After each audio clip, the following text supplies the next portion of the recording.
Nesse primeiro painel, nós contamos aí com a presença ilustre do Dr. Danilo Doneda. Ele é doutor em Direito Civil pela Universidade do Estado do Rio de Janeiro, UERJ, onde eu também tive a satisfação de cursar lá, membro do Conselho Nacional da ANPD, membro do Conselho Diretivo ali da IAPP, enfim, o currículo dele é longo, então eu passo aqui a palavra para ele. Na sequência, a Vanessa Nascimento, que é a nossa sócia aqui da área civil de Belo Horizonte, também professora universitária, especialista em compliance e privacidade. A ideia aqui é que eles discutam um pouquinho sobre a NPD, a regulamentação das sanções e próximos passos da autoridade, mas agradeço, Danilo, lhe passo a palavra, fique à vontade para trazer suas contribuições. Muito obrigado, bom dia. Antes de tudo, agradeço o convite para participar desse evento Martinelli Advogados, agradeço diretamente a doutora Vanessa Nascimento, toda a equipe Martinelli que está tornando possível esse evento, o doutor Ricardo Bruno, todos os demais.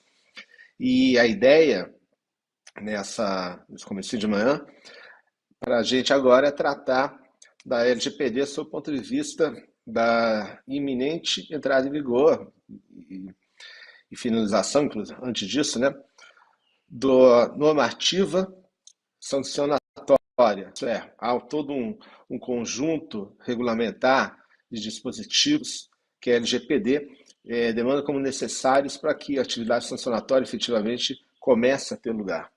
E a gente está passando por esse período agora, há mais de 2 anos depois da entrada em vigor da LGPD. Na verdade, há mais de 4 anos após a própria promulgação da LGPD. São tempos que não são desprezíveis, são razoavelmente longos e, muito provavelmente, a gente pode atribuir essa distância temporal, entre outros fatos, especificamente, aqui é uma normativa tanto transversal, isso é, que impacta de uma maneira relativamente consistente todos os setores da economia, inclusive impacta o setor público, inclusive, mas, enfim, não é uma normativa que se horizontalize em determinados mercados, talvez alguns mais do que outros, claro, mas há um efeito transversal bastante passível de ser verificado. Muitas atividades de naturezas muito diferentes entre si, inclusive, estão fazendo seus esforços para adaptação, para contemplar as regras e obrigações da LGPD. E também o fato que a normativa em si é nova, ela carrega um razoável volume de novos princípios, novos instrumentos, novas obrigações, há novidades instituídas pela LGPD que, enfim, não eram antevistas pelo ordenamento jurídico brasileiro de uma maneira direta.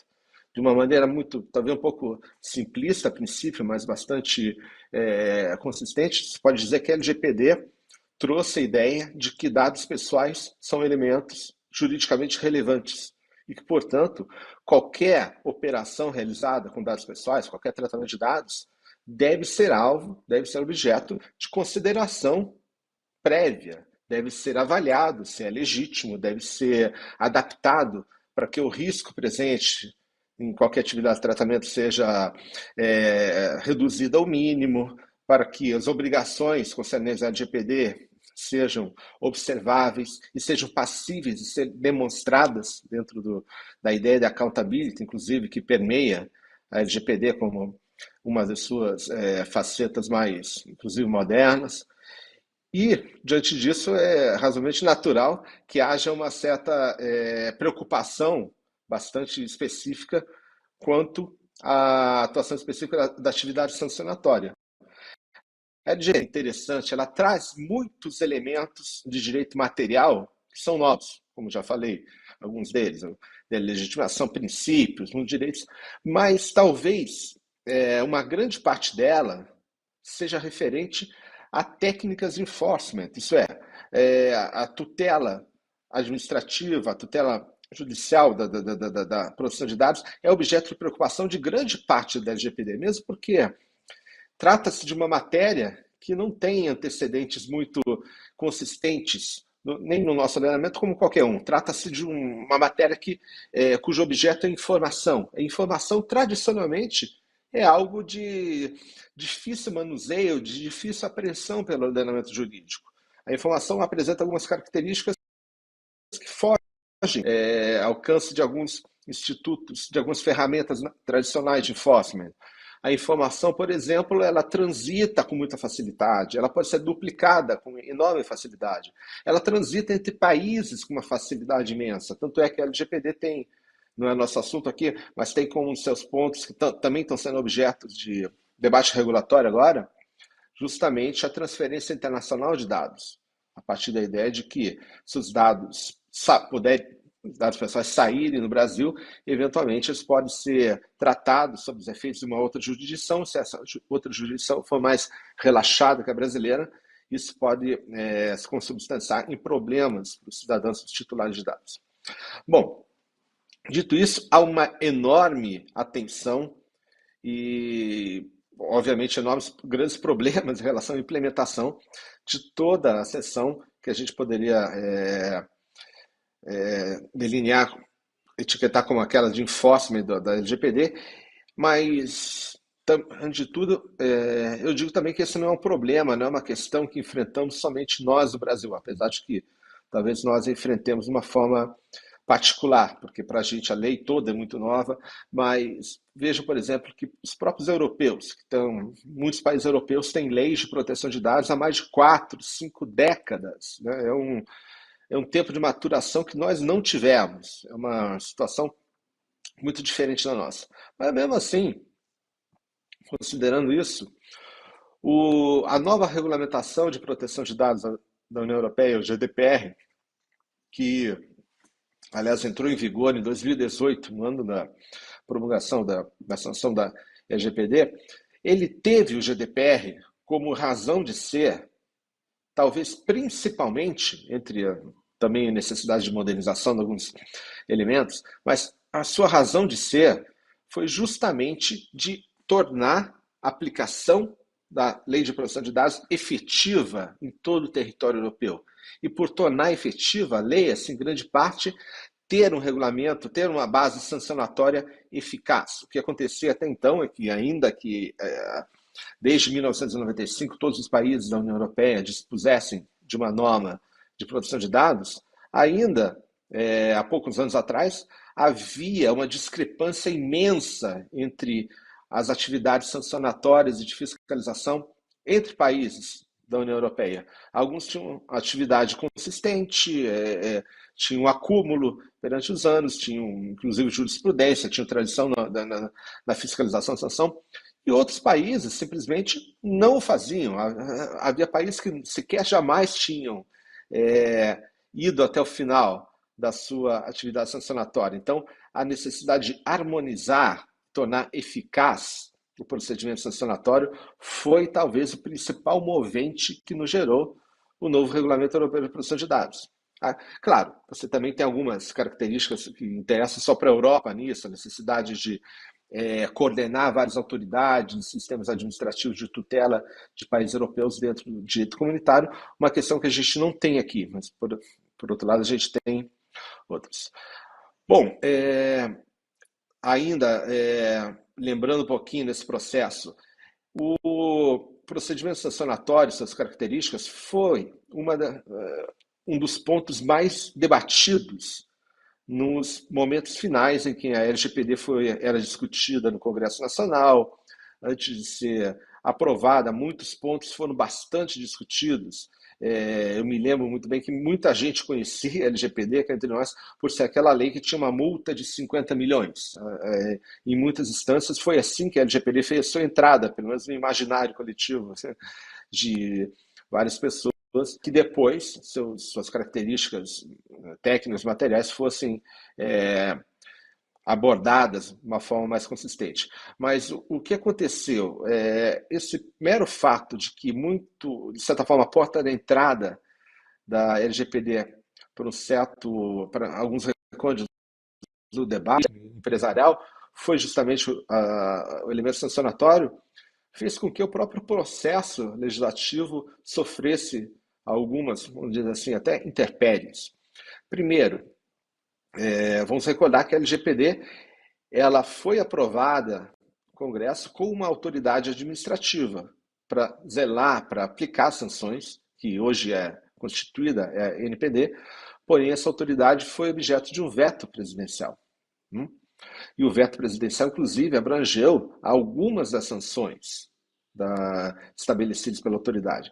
Então, o que tivemos em 2018, quando foi aprovada a NPD, foi uma situação relativamente até curiosa, onde havia uma nova legislação, que entraria em vigor em 2 anos, que dispunha de sanções para o não cumprimento de suas obrigações, porém não especificava qual o órgão que faria a fiscalização e o processo sancionatório. Essa situação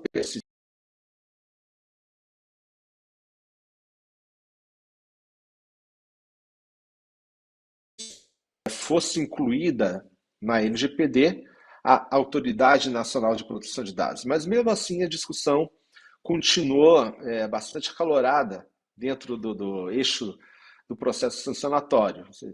Muitos de vocês podem se lembrar, inclusive, de que, talvez motivado pelo período da pandemia, em que houve uma argumentação muito forte de que haveria dificuldade para empresas e órgãos se adaptarem à LGPD, houve tentativas de postergar ainda mais a entrada em vigor da LGPD, o que resultou, ao final, numa lei que entrou em vigor em 3 momentos diferentes. A LGPD entrou em vigor, em primeiro lugar, com as normas que constituíam a Autoridade Nacional de Proteção de Dados, depois, em setembro de 2020, com a entrada em vigor das regras materiais, como um todo, da LGPD, e somente em abril de 2021, isso é, há um ano e alguns meses, com a entrada em vigor das sanções presentes no artigo 52 diante da 52 e 54 da LGPD. Esses são, o capítulo referente às sanções é o último que entrou em vigor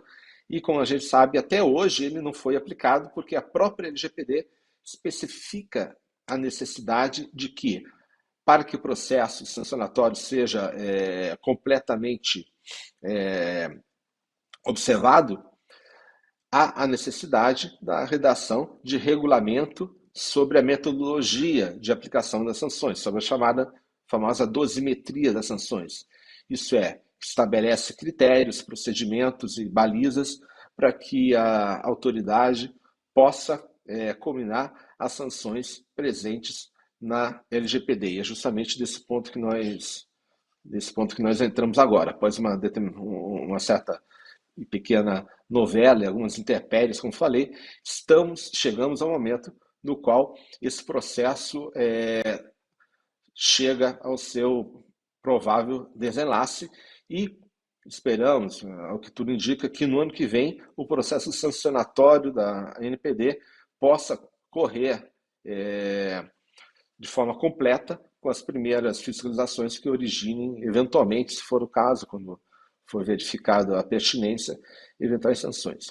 É sempre bom lembrar que o processo sancionatório em proteção de dados, se a gente for pegar a experiência de outros países, é sempre um processo no qual o aprendizado é muito importante e não é de forma alguma óbvio. Algumas dificuldades muito grandes na matéria, porque, por exemplo, para imposição de multas e sanções pecuniárias, não há propriamente uma facilidade muito grande em se observar qual é o correspondente pecuniário para danos que se verificam em relação à utilização de dados. Tanto é que, por exemplo, em responsabilidade civil, há discussões muito fortes sobre o chamado dano in re ipsa, isso é, o dano que se configura pelo mero cometimento do ilícito, que não necessita e não engloba a demonstração do dano, o que, enfim, dificulta, claro, qualquer previsão quantificativa de dano, mas, por outro lado, talvez seja a única possibilidade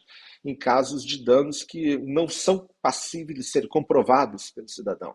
Aqui, novamente, quando a gente entra no terreno da quantificação de sanções, verificamos as dificuldades. Se a gente for verificar ainda qual é a tradição, qual que são os procedimentos das autoridades estrangeiras, e para isso existem, inclusive, alguns sites na internet que fazem uma muito eficaz compilação de multas e sanções que foram imputados por autoridades de proteção de dados ou da Europa, de vários outros países do mundo. A gente vai ver, enfim, a gente vai ver que tem um pouquinho de tudo. Ultimamente, as sanções têm crescido um pouquinho, algumas delas em volume, principalmente sob o efeito do GDPR.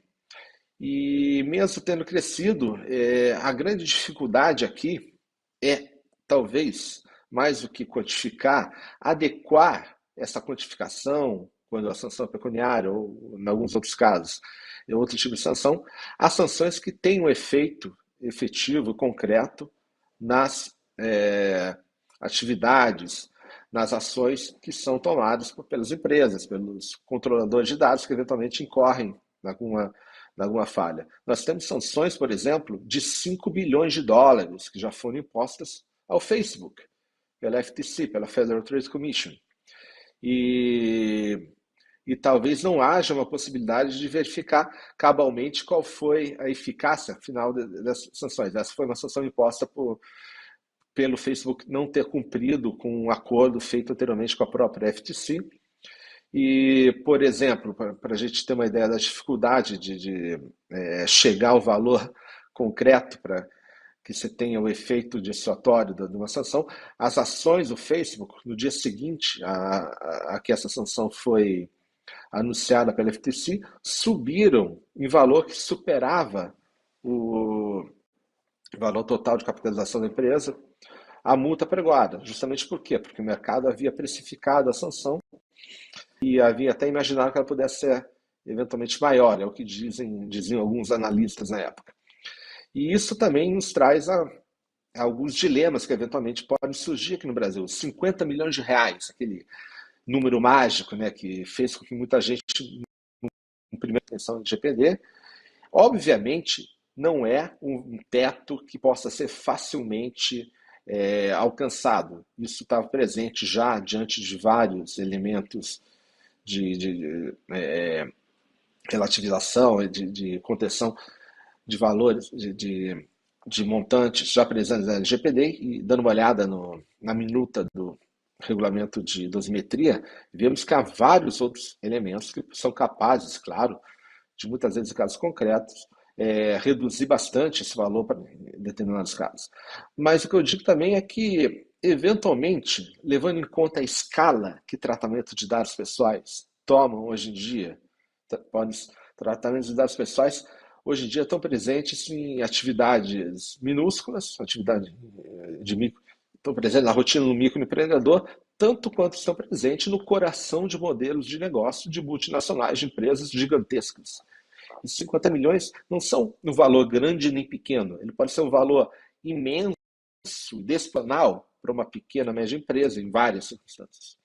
E pode ser um valor extremamente irrelevante quando se trata do elemento que está no coração de um modelo de negócio e pode ser até deixado de lado. Enfim, esse é o grande dilema que nós temos também em associar a atividade sancionatória meramente ou principalmente a elementos operativos, no caso das multas, da multa simples, da multa diária, da multa combinatória. Ainda mais levando-se em conta que a LGPD utiliza, o que parece para mim uma técnica um pouco particular, de estabelecer um limite também para a multa diária. Veja que na própria lei nós temos que o valor de 50 milhões como máximo é um valor que não pode ser ultrapassado não somente pela multa simples, mas pela soma das sanções que eventualmente tenham sido feitas anteriormente. E que essas se somam, o que, enfim, ao meu ver, pode até ser um elemento a diminuir o aspecto deterrente da multa diária em algumas circunstâncias. Temos essa dificuldade, então, de tratar da multa sobre esse aspecto. Nós temos aqui na questão da combinação da multa, uma dificuldade que nós enfrentamos não somente no Brasil, claro que a gente está vivendo e trabalhando diariamente com a realidade do Brasil, mas as próprias estruturas das autoridades de proteção de dados muitas vezes são um empecilho para a própria maturação de sistemas de fiscalização, de sistemas sancionatórios. Nós vemos que hoje em dia muitas autoridades de proteção de dados na Europa não conseguiram fazer frente a empresas multinacionais com recursos, com estruturas muitíssimos maiores do que elas próprias. O regulador de proteção de dados, em geral, é um regulador com recursos bastante escassos e limitados em relação a uma parte do mercado que tem como objetivo fiscalizar e regular. Basta a gente ver que hoje em dia, das maiores empresas do mundo, nós temos várias delas que utilizam dados pessoais como seu elemento principal ou secundário, mas de grande alcance. E temos autoridades de proteção de dados que são todas mais ou menos recentes, não tem a devida estrutura, temos, enfim, temos desde algumas com centenas de integrantes, mas muitas com staff não muito maior do que, por exemplo, da NPD, que tem hoje em dia, se não me engano, um total, posso estar enganado, 70 pessoas, mas, enfim, a NPD é uma autoridade de constituição ainda, há muito para ser feito e muitos dos seus, ela não pode ser, obviamente, avaliada na mesma prumo, nas mesmas balizas, do que autoridades que estão há décadas trabalhando. Bom, mas somente nesse sentido, somente para entrar aqui na questão do regulamento de dosimetria, para passar logo a palavra para a Vanessa, para a gente debater sobre alguns pontos específicos. A regulamentação de dosimetria foi apresentada em forma de minuta, foi levada a uma consulta pública, pela qual vão ser reunidos insumos que vão gerar o documento definitivo que, após publicado, vai proporcionar que a atividade sancionatória da NPD cumpra seu ciclo completo, que chegue até a fiscalização. Isso é muito importante porque, bom, para todo mundo que trabalha com proteção de dados e para o cidadão também, todo mundo sabe que, por mais que a proteção de dados, a LGPD, tenha um aspecto, vamos dizer assim, pedagógico, disciplinar muito forte, isso é, a ideia por trás da LGPD é incentivar práticas que sejam virtuosas no tratamento de dados, as melhores práticas, incentivar que o risco seja diminuído no tratamento de dados, incentivar que maior segurança, maior controle em relação aos dados sejam oferecidos ao cidadão. Tudo isso é verdade. Nós vemos trabalhando com isso, trabalhando com adequação, trabalhando com melhores práticas, desde que a LGPD foi promulgada. Porém, a verdade é que os atores que trabalharem de forma consciente e prospectiva e concreta para melhorarem suas práticas em produção de dados, eles se sentirão recompensados, obviamente, no momento em que atividades fiscalizatórias ou mesmo ação do judiciário começar a efetivamente punir aqueles que tiveram atitudes um pouco mais temerosas, que não se utilizaram dessas melhores práticas. Porque muitas vezes melhores práticas são muito interessantes, mas elas podem implicar um certo custo, tanto em relação à fluidez de modelo de negócio, quanto custos operacionais concretos. E atividade fiscalizatória, toda a literatura de regulação, mesmo a regulação responsiva, isso é, aquela que procura colocar o regulador como, de certa forma, não como um parceiro, mas como um ente que compreende as necessidades específicas dos atores de mercado, compreende seus limites e procura levar as suas atividades, inclusive a sancionatória, de uma forma construtiva. Mesmo esses vão ter que levar em conta que, em várias situações, é necessária ação fiscalizatória e sancionatória para fazer esse crivo. E sem esse crivo, você não tem o quê? Uma ação fundamental do regulador naquilo que a gente chama coloquialmente em levantar o sarrafo. Isso é, estabelecer especificamente que algumas atitudes não serão toleradas em determinado mercado. Então, uma coisa que me preocupa muito em qualquer circunstância, não particularmente, talvez, esse regulamento, não estou falando não, mas é sobre a efetividade e a universalidade de aplicação de um regulamento como esse, ainda mais considerando algumas características específicas da LGPD. Ela se destina a praticamente todos os mercados, então a própria decisão sobre quais mercados serão visados no primeiro momento, isso, claro, não vai estar diretamente no regulamento, isso tem a ver com os problemas da prática, eventualmente com decisões políticas vão ser relevantes. O próprio fato de que você tem um sistema de tutela administrativa, de certa forma, fracionado, né, de GPD é relevante, isso é, o regulamento de sanções e as sanções da LGPD somente podem ser aplicados pela ANPD, isso é verdade.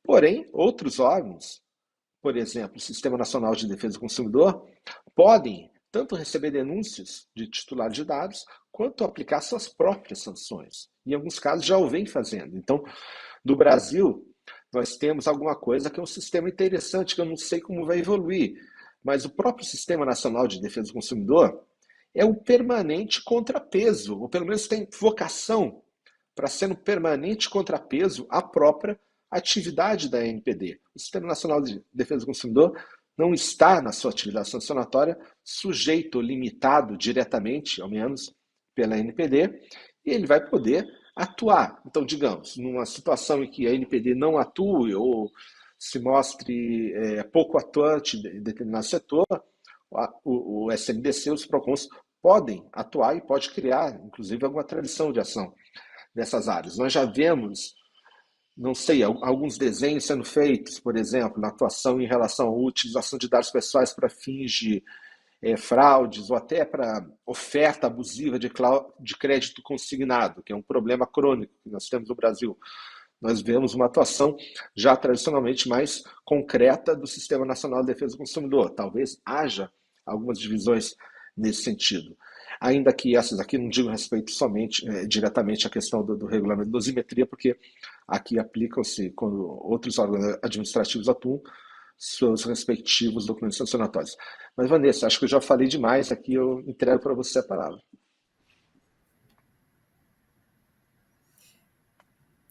Bom dia a todos, bom dia pessoal, bom dia Danilo. Eu gostaria de saudar todos os participantes do nosso evento, né? Agradecer todos que estiveram envolvidos na construção desse evento. Cada painel foi preparado ali com muito cuidado para que hoje a gente pudesse, né, tratar de temas relevantes e que realmente possam contribuir com as atividades dos nossos clientes no que diz ao tema, né, de proteção de dados, né? Gostaria de novamente agradecer ao professor Danilo por ter aceitado o nosso convite para estar conosco aqui na abertura do nosso evento. Certamente suas contribuições são relevantíssimas, né, e sempre aguardadas, né, por todos aqueles que trabalham com proteção de dados, então é realmente uma honra tê-lo aqui conosco hoje. Bom, de início, pessoal, eu queria comentar, até reforçar, né, o que foi comentado, mencionado pelo professor Danilo, que nós temos um regulamento, né, de dosimetria que realmente ainda está em construção, né? Nós temos um cenário de construção, é um tema que está em movimento. Então, o objetivo aqui hoje é tentar trazer um retrato atual, né, do que a gente, né, tem até o momento, sem pretender fazer um exercício de futurologia, lógico, mas realmente trazer a reflexão, pontos desafiadores, né, da minuta que foi submetida à consulta pública. Né, se a gente traçar aí uma linha do tempo, né, o projeto de regulamentação se iniciou com a inserção do tema da normatização das sanções e do processo de fiscalização na agenda regulatória da NPD. Né? E esse item da agenda regulatória foi desmembrado em dois momentos. Né? Um primeiro momento, com a aprovação da resolução 01 no ano passado, em outubro de 2021, né, ela regulamenta o processo de fiscalização e o processo sancionador no âmbito da NPD. Então, esse primeiro regulamento, essa primeira resolução, é um regulamento procedimental, ele ainda não aborda a dosimetria, a metodologia, né, de aplicação das sanções. E aí, vale a gente destacar, nessa resolução, que já ficou bem explícita, né, a abordagem da NPD, né, qual que foi a abordagem que a NPD optou para dar o tema, né, que é uma abordagem responsiva, né, que se distancia muito, por exemplo, daquela abordagem mais tradicional de comando e controle, né, tem a regra, não tem, eu te sanciono. Então, nessa abordagem responsiva, que foi essa opção da NPD, provavelmente até dado ao grau de maturidade, né, daqui no Brasil sobre o tema, nela, a atuação do regulador vai se dar de maneira gradual, né? Então, ela vai se basear no comportamento regulado e ela traz ali uma ideia de pirâmide. E nessa pirâmide, a autoridade inicia sua atuação numa perspectiva mais orientativa, baseada na prevenção, no estabelecimento de prazos, né, para correção de condutas e culminando após em abordagens, né, na atividade repressiva, vamos dizer assim, né? Eu vou fazer esse contexto mais para que depois a gente possa, né, ir fazendo um bate-bola com o professor Danilo sobre pontos relevantes aí da minuta que eu vou começar a mencionar agora.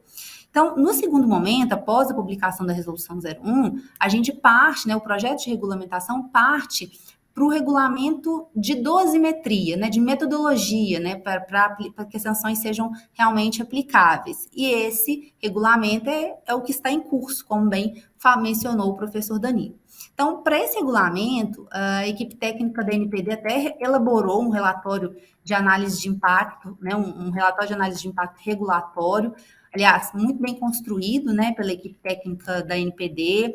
Quem teve a oportunidade é um relatório de 114 páginas, né, que realmente a gente percebe o cuidado com que esse tema foi tratado, porque, como bem disse o professor Danilo, é um tema complexo, é um tema difícil, né? E nesse relatório foram feitas análises profundas, realmente, das experiências nacional e internacional sobre diversos temas ali abordados, inclusive com opções, né, e justificativas aos modelos escolhidos ali no documento. E, posteriormente, a NPD ainda realizou consultas internas, passou pela fase de submissão, né, assessoria jurídica, até que o Conselho Diretor determinou, né, o encaminhamento da minuta, né, da proposta de resolução à consulta pública. Né? Para a gente ter uma ideia, foram 2.504 contribuições, né? E foram ouvidas 24 manifestações em audiência pública de representantes de setores diversos, né?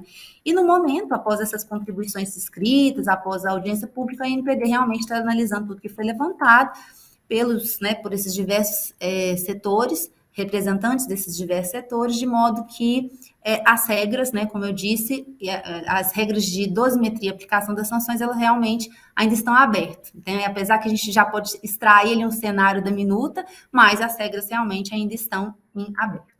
Então, nesse cenário, pessoal, eu acho que o que é importante, né, o que nos incumbe hoje é trazer ao debate alguns dos pontos que mais geraram discussões, que mais foram tema de reiteradas contribuições durante a audiência pública, né? E aí a intenção é que a gente possa trazer algumas considerações, então eu vou trazendo algumas considerações sobre alguns pontos ali, numa perspectiva do que foi abordado, e até do que né, a gente a princípio entendeu ou compreendeu daquela norma, daquela previsão, e ouvindo, né, professor Danilo, a sua opinião sobre cada um desses pontos. Então, a partir de agora a gente passa ali a falar em conjunto, né, vamos dizer assim. Eu vou trazendo alguns pontos que acho que são pontos que realmente trouxeram muita dúvida, né, que realmente foram objeto ali de muitas considerações, de muitas contribuições, e acho que seria interessante a gente debater sobre eles um pouquinho. Então, um primeiro ponto que eu acho bem interessante ali para a gente comentar é o fato de que a minuta, ela já traz na primeira parte dela, né, ela traz alterações à resolução 01, né, de outubro de 2021, que é uma resolução bem recente.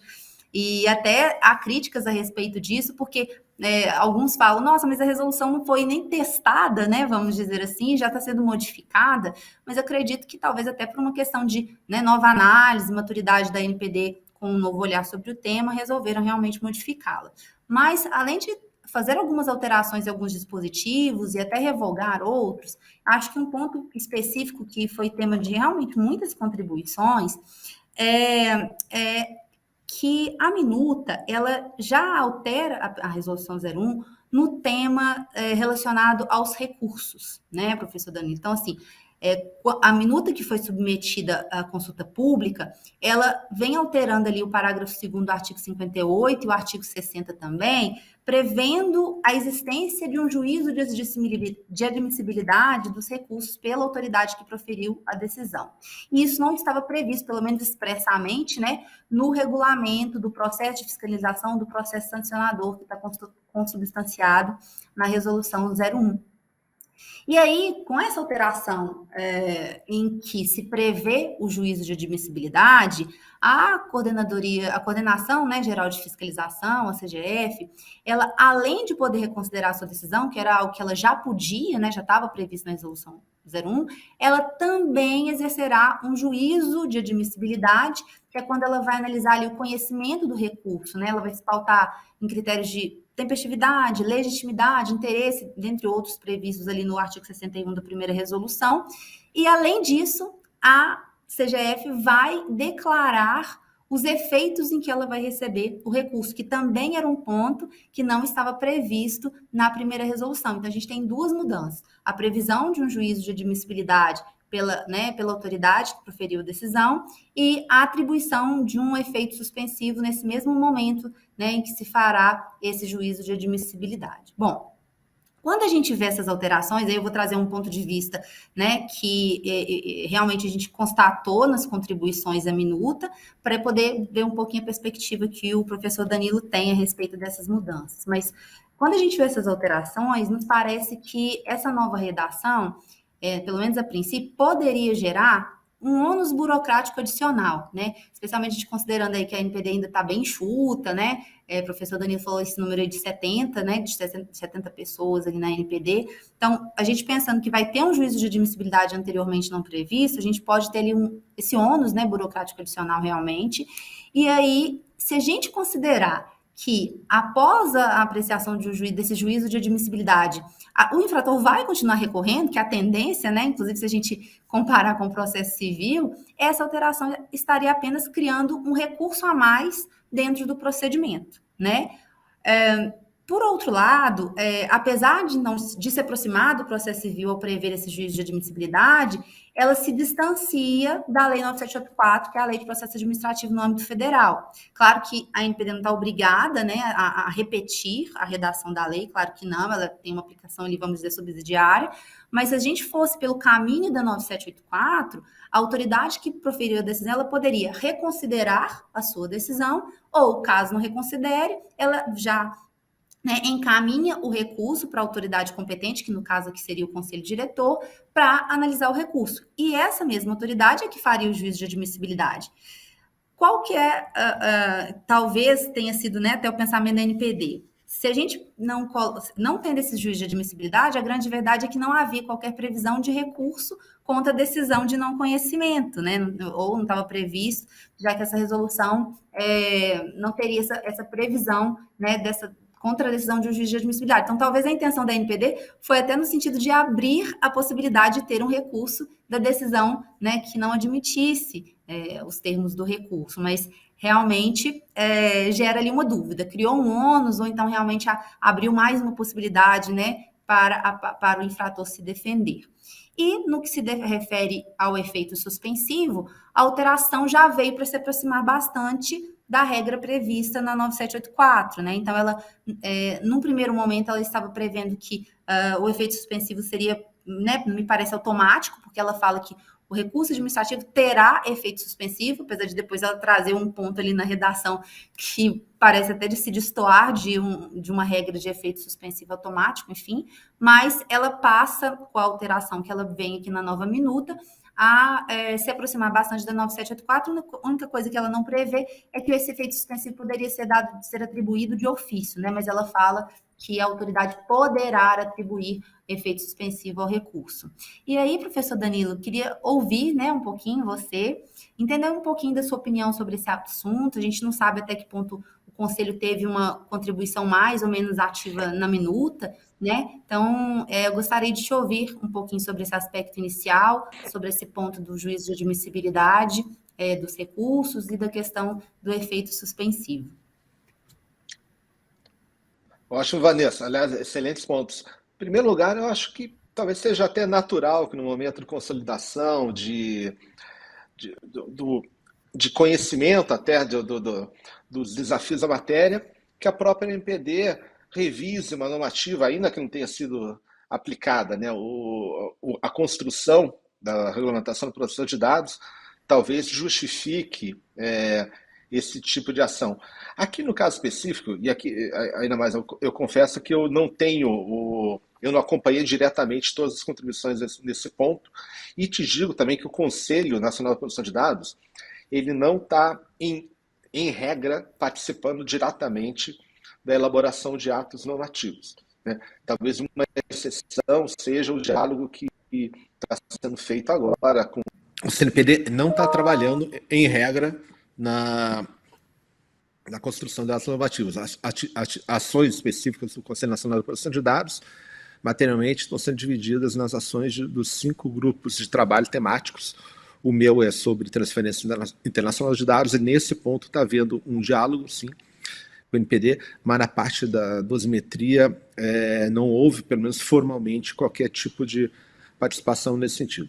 Bom, primeiro, eu falava que acho até natural que haja essa evolução, e no caso específico, Vanessa, eu não sei até o que você acha, mas eu tenho, para mim, eu tenho um palpite, eu tenho uma impressão de que essa modificação talvez tenha sido motivada pelo fato do juízo da admissibilidade, ainda que não estivesse diretamente ali presente, está implicitamente reconhecido, mesmo porque entre as competências da CG de fiscalização, você tinha os critérios para admissibilidade, para reconhecimento. Então, se você tinha ali os critérios, estava nas competências, aquilo lá ia acontecer. Eu acho que, de uma certa forma, isso agrega até um pouco mais de segurança, pelo menos no sentido de, literalmente, reconhecer essa etapa. Por outro lado, eu acho que eu compactuo daquilo que eu entendi que seriam até preocupações de vocês com uma eventual burocratização, ainda mais numa matéria na qual a própria existência numa autoridade administrativa se justifica para você dar mais celeridade e eficácia em procedimentos que, se fosse dirigido ao judiciário, não teriam apreciação técnica na mesma, com a devida extensão e nem a celeridade muitas vezes necessária. Aqui você vai ter, obviamente, uma potencial instalação do elemento que pode ser utilizado com natureza protelatória, ainda mais se for absolvido o concorrente e for assim tratado pela própria autoridade. Talvez dependa, claro, um pouco da celeridade, da forma como a autoridade vai administrativamente tocar isso, mas eu concordo contigo que as condições aqui estão postas e dadas, né? Ainda mais quando a gente tem um elemento tão relevante quanto o efeito suspensivo a ser levado em conta. Isso, obviamente, vai gerar, de certa forma, uma sedução para que essa medida seja requerida por parte. Enfim, eu acho que talvez, eu não sei se haveria como tangenciar de uma forma tão direta isso, mas eu reconheço eu compactuo desse receio que vocês têm aqui. Ótimo. A gente pensa, né, em todos os aspectos, celeridade, mas, por outro lado, acho que também a previsão do recurso, ela vai abrir a oportunidade, né, para o recorrente se manifestar, né, porque ele pode recorrer da decisão de inadmissibilidade. Não tinha essa previsão antes, muito embora tivesse, de fato, os critérios de conhecimento já na primeira resolução. Então, eu acredito que a intenção da NPD tenha sido de realmente oportunizar ali a ampla defesa, né, nesse momento aí da admissibilidade, e eu acredito que deve ser a redação final. Eu não acredito que, apesar dessas contribuições nesse sentido, eu tenho ali uma aposta, mas sem querer fazer exercício de futurologia, de que é provável que ela mantenha essa redação. Bem, muito bem. Acho que essas contribuições são bem relevantes aí para a gente ir aguardando o que a gente tem pela frente aí na versão final da regulamentação. Um outro ponto, professor Danilo, que foi bem abordado, realmente amplamente abordado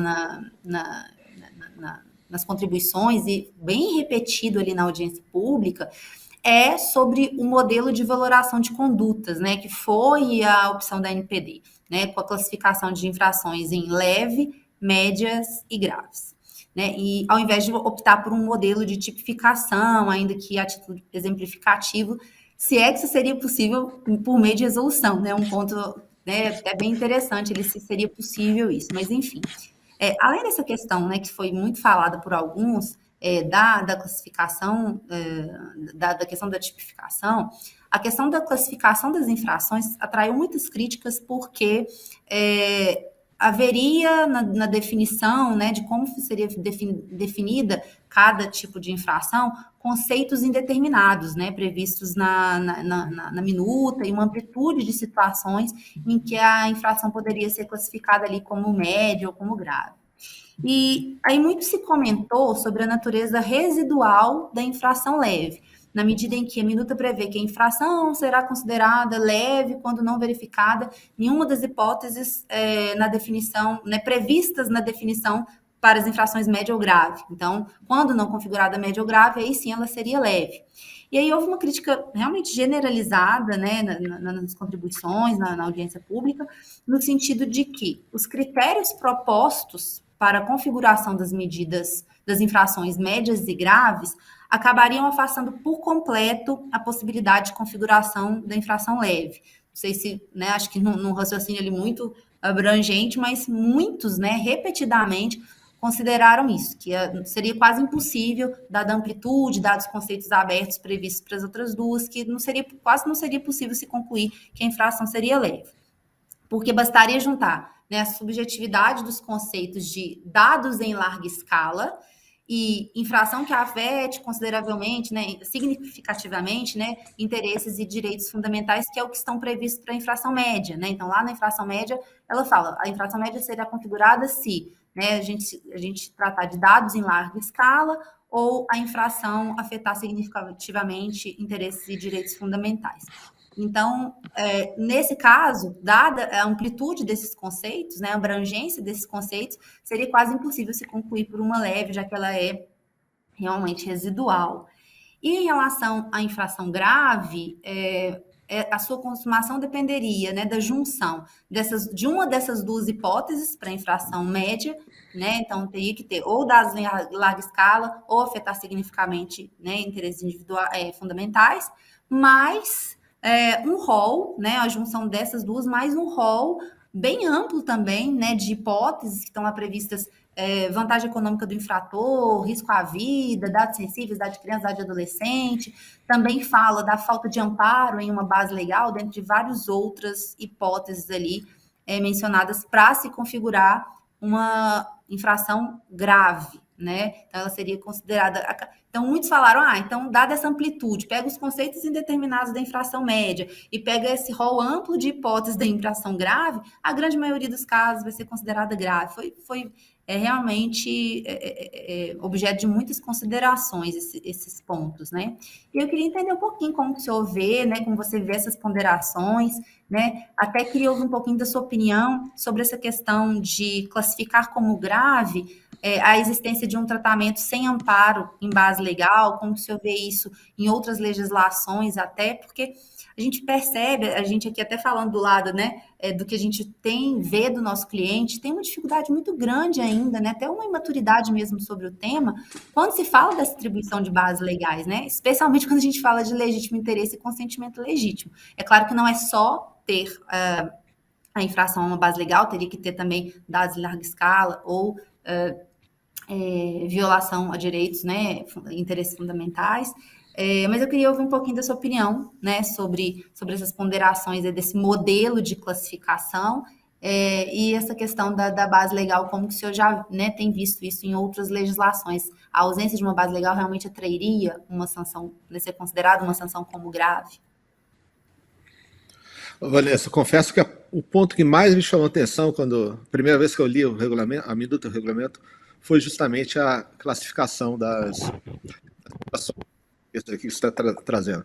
Por pelo menos, sei, acho que 3 pontos, algumas vezes parece muito com o que você traz aqui. Primeiro, claro, o caráter absolutamente residual e quase que, enfim, carente de efeitos práticos da classificação da infração como leve, né? Além de um aspecto meramente residual, né?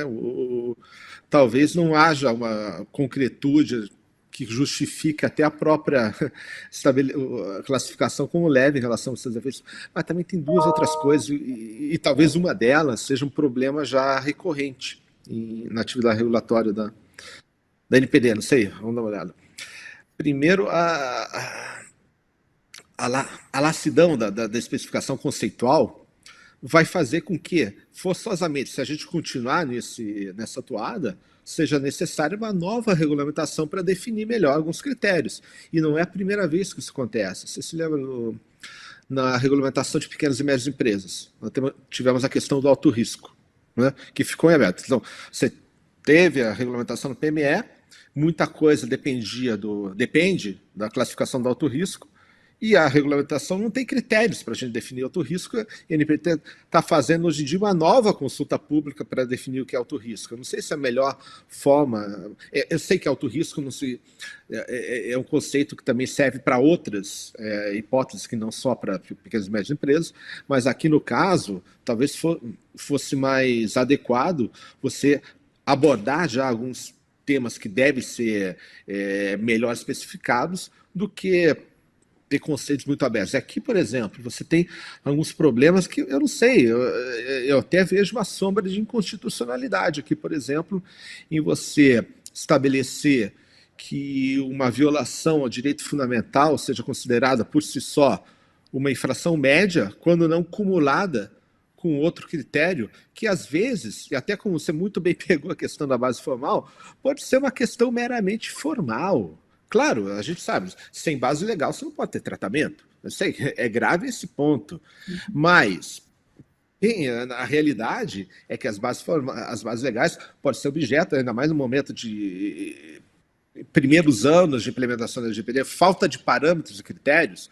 Por exemplo, legítimo interesse. Que parâmetro a gente tem para hoje em dia ter segurança e indicar o legítimo interesse? Quer dizer, a gente tem, né? Porque a gente parte da pressuposição que algumas coisas que fizeram em outros países, provavelmente a gente vai ter aqui também. Mas você não tem nenhum indicativo da autoridade, você não tem nenhum indicativo da jurisprudência, você só tem, enfim, a esperança de que tudo seja razoável. Só isso. A gente não tem mais do que isso. E uma falha desse gênero implicar que você tenha uma infração grave e que, eventualmente, justamente por isso, ela se sobreponha em relação aos seus efeitos a uma violação de direitos fundamentais que não seja, vamos dizer assim, até vamos chamar assim de qualificada, né, pelo parágrafo 3º, pode levar a uma situação que, eventualmente, a rigor, eu poderia até contestar a constitucionalidade, viu, Vanessa, nesse sentido. E, enfim, eu acho que falta muito para a gente ter um pouco mais de solidez aqui, ainda mais levando em conta a importância da necessidade de a gente ter segurança nesses pontos. E aqui, enfim, acho que tem muitas coisas. Um regulamento de dosimetria e sanções é uma coisa muito difícil de dosar, mesmo porque a própria literatura regulatória ela coloca em alguns autores falam que, enfim, a previsibilidade é importante, porém a previsibilidade absoluta tem alguns problemas, como, por exemplo, se você puder ter certeza de quanto vai ser uma sanção sempre, você pode até incentivar práticas deletérias no sentido de colocar os custos da sanção no modelo de negócio e violar os dados. Né? Isso está presente. A luta tem até algumas tentativas de evitar essa, digamos assim, essa quase fraude, né? Você até tinha mencionado o artigo 28, né? Que, digamos assim, é o coringa, que vamos chamar assim por enquanto, né? Que pode se interpor contra algumas práticas que sejam reconhecidamente mais nocivas, desproporcionais. Mas um grau muito grande de indefinição é deletério, porque pode gerar decisões completamente não relacionadas entre si, situações parecidas podem ter resultados diferentes, e aqui propriamente situações que podem ser de fato mais graves, percebidas pela sociedade como mais graves, não necessariamente vão estar qualificadas como graves, viu, Vanessa? Eu acho que houve um certo pendor para ser um pouquinho formalista, principalmente nos termos do parágrafo 3º, infração grave, que talvez deva ser revisto. Vamos aguardar realmente, né, o posicionamento da NPD, mas realmente acho que eles vão ter que se debruçar bastante, né, nesse ponto, inclusive sob pena de a gente ter que fazer o regulamento do regulamento, né, porque realmente está bem aberto por enquanto, né, então acho que acredito que eles devam fazer alguns ajustes aí, mas realmente trouxe ali essa perspectiva, né? Nossa, vai acabar sendo tudo grave, então no máximo média, mais leve jamais, né? Então acho que isso foi bem objeto de muitas críticas, né? Realmente. E essa questão do artigo 28 também, né? Eu até já ouvi a Miriam Vime falando que qual foi a intenção do artigo 28, né? Acho que ela trouxe ali uma experiência até da experiência dela, acho que na Anatel, né? No sentido de que o artigo 28 foi criado para evitar casos em que a multa seria realmente desproporcional, né, no final ali da valoração da multa, se chegasse numa situação que ela ficou realmente desproporcional, né, em relação à gravidade e à intensidade da sanção, né? Só que o problema todo é que o artigo 28 ele afasta uma metodologia para usar critérios de conveniência e oportunidade, né, que é o que ele fala. Então, realmente seria uma decisão dotada ali de muita discricionariedade. Acho até que eu entendo a intenção, né? Pode comentar. Não, uma decisão dessa seria, obviamente, contestada imediatamente, né, com muita facilidade, né? Exatamente. E aí ela até nessa oportunidade que eu tive de ouvi-la falando isso, ela falou, não, isso é para que a gente evite que multas bilionárias, multas muito altas sejam ali aplicáveis, porque lá na experiência da Anatel, isso às vezes considerável, não se sabia o que fazer. Então seria uma possibilidade de afastar ali a metodologia para até melhorar, né, em relação à perspectiva da sanção. Só que, assim, se a gente fosse pensar dessa forma, na verdade o artigo 28 nem precisava existir, né, porque a própria lei, a própria resolução já tem ali uma previsão de que no momento da aplicação da sanção deve-se considerar a proporcionalidade entre a gravidade da falta e a intensidade da sanção. Então a gente nem chegaria nesse ponto, né, de ter essa situação, mas enfim, acho que também eles devem, né, trabalhar muito em cima disso, não sei se para ajustar o dispositivo ou até afastar.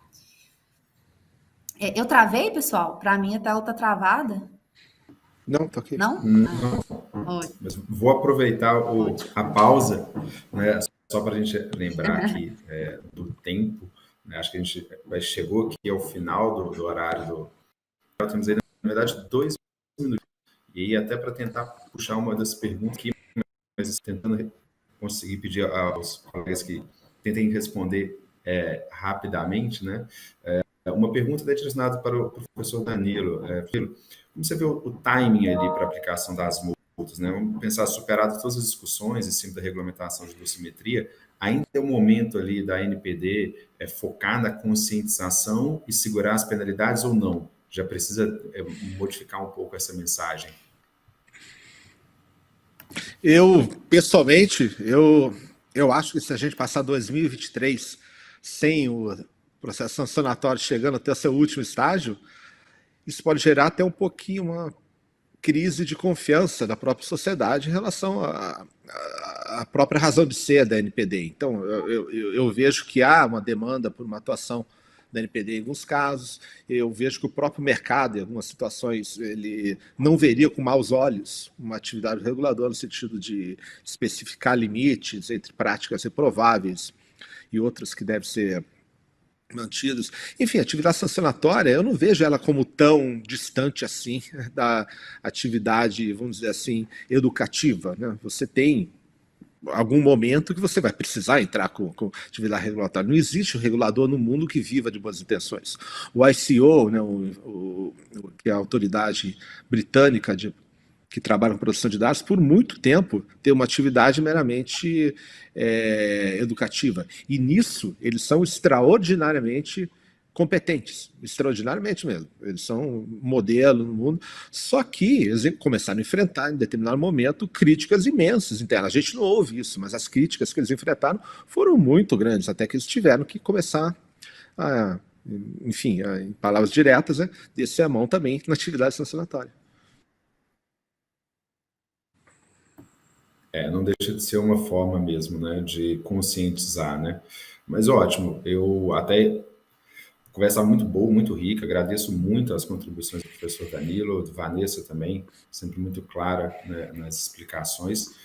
Vai precisar encerrar o painel, mas agradeço, deixo aí os segundos finais para vocês também, deixam as considerações finais, mas mais agradeço mais uma vez aí a participação e presença de todos, tem bastante gente acompanhando nosso evento. Obrigado, agradeço você, Vanessa. Tá dando delay, fica à vontade, professor Danilo. Agradecer, né, realmente a participação de todos que estão aqui com a gente hoje, né, que vocês aproveitem bastante o evento, né, como eu disse no início, foi preparado ali com muito cuidado para todos vocês, e agradeço novamente ao professor Danilo, né, por realmente ter enriquecido, né, o nosso evento com as suas colocações sempre tão pertinentes, tão fundamentadas, e como eu disse, sempre tão aguardadas por todos, né, então muito obrigada, professor Danilo. Obrigado, Vanessa. Queria agradecer a todos vocês a atenção de todo mundo nesse evento agora de manhã, ao Martinelli, que vem se destacando em várias áreas, vem se destacando com uma grande opção também em produção de dados. Eu acho que muito do que nós estamos construindo até agora, que trabalha com produção de dados, vai ser colocado à prova, de fato, com a entrada em vigor do regulamento de sanções. A gente espera que também, nesse momento, os trabalhos feitos com consistência, com responsabilidade, ganhem maior visibilidade e valor. Isso que a gente espera no processo regulatório maduro. E obrigado pelo convite.